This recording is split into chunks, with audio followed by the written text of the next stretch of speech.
Right. It is definitely like it is a weird feeling that we're going through. And speaking of Lindsay, notice how Lindsay has been quiet. Yeah. Oh, yeah. Yep. I remember he made that phone call. Well, Fani Willis Yeah, sorry. Segue. is preparing herself, and I'm assuming Fanny's preparing herself for a little bit of Rudy. You know, Yeah. she And is. I mean, you talk about a woman who seems and looks determined. yeah. It's definitely Fani Willis, and you know, it is.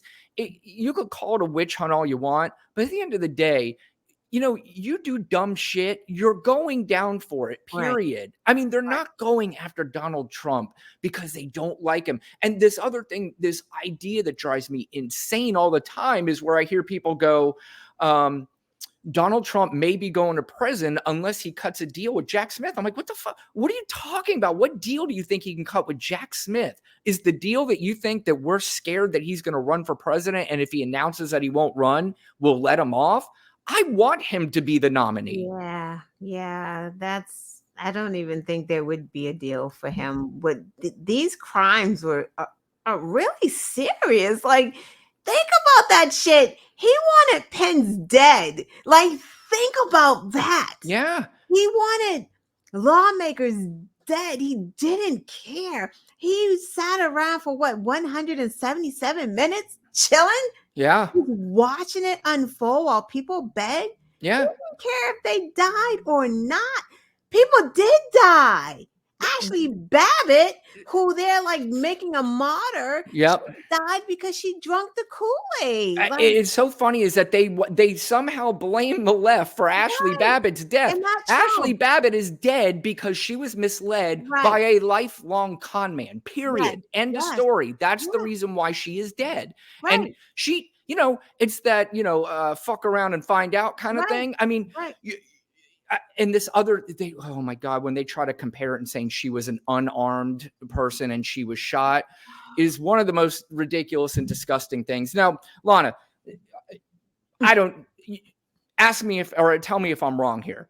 Let's say there is a black man who is unarmed and there is a police officer in front of him. Okay. And let's say this black man has 100 people behind him and all of them start charging the police officer and the police officer shoots the unarmed black man. Would that upset you, or would you say the cop had the right to do that? He might have the right? Like, of course. It would upset me because this is a black man. What the fuck you doing? Yeah, right. But then you understand it. Like there are factors behind it. You can't go to the Capitol with a mob. But here's the other piece. If there were a mob of black people, they wouldn't have got in. That is 100% true. They would have been stopped at the stairs, so it would have never happened. If for some reason, and this analogy has been used a billion times, but it's still worth bringing up every single time. If this were, say, Obama, or if it was somebody, of course, we all know it would never be Obama. It wouldn't even be the worst. Like the third worst Republican, you know, they would not do this. But let's say it's Obama, or let's say it's anybody else, and they were setting up, and you knew it was going to be a large group with black people, white people, but you saw a large group of black people were coming with them. You know that the National Guard would have been there, the Army, the Navy, the Air Force, everybody would have been there. Absolutely. And Obama would have never ran again. Like he would have just been like, I'm just going to keep my black ass somewhere hidden. Trump? Yeah. Oh, hell no. Trump is just like, I'm going to keep climbing. No question. Well, I hope Ron DeSantis is not in charge when this is supposed to go down in the history books, because he will probably ban this story from any history.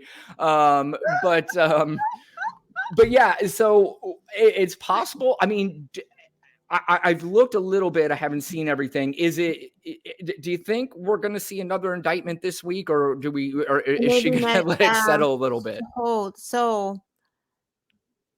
I think her grand jury meets Thursday. Let me see here. Let's see. Fani Willis has confirmed, after 2.5-year investigation, she is ready to go with a decision that could result. This is another racketeering, conspiracy charges. against Trump and allies. And like you said earlier, Lindsey Graham, Rudy Giuliani. Yeah. It wouldn't be shocking to see their names involved in that too. Right. Trump himself predicted that on Monday he would be indicted any day now. Now that was in relation to the Capitol riots, and it obviously that came true. Let me see. Let's see.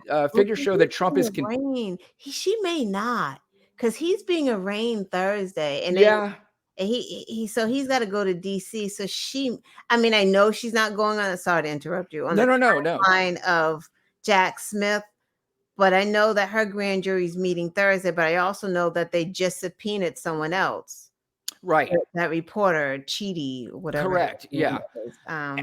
And there's reports too of Mark Meadows possibly flipping too. You'll even get these cases mixed up. Yeah. That's why Mark Meadows. You see, Mark Meadows ain't nowhere in any of the stuff. Yeah, another quiet. Yeah, he's not a co-defendant. Yeah, him, Lindsay, and Rudy are probably having a lot of drinks with each other right now, going, "What? Rudy flipped for sure. Why did we do this?" Yeah, Rudy definitely has talked to maybe both of them, because Rudy's not. There is no hair dye in prison for Rudy, so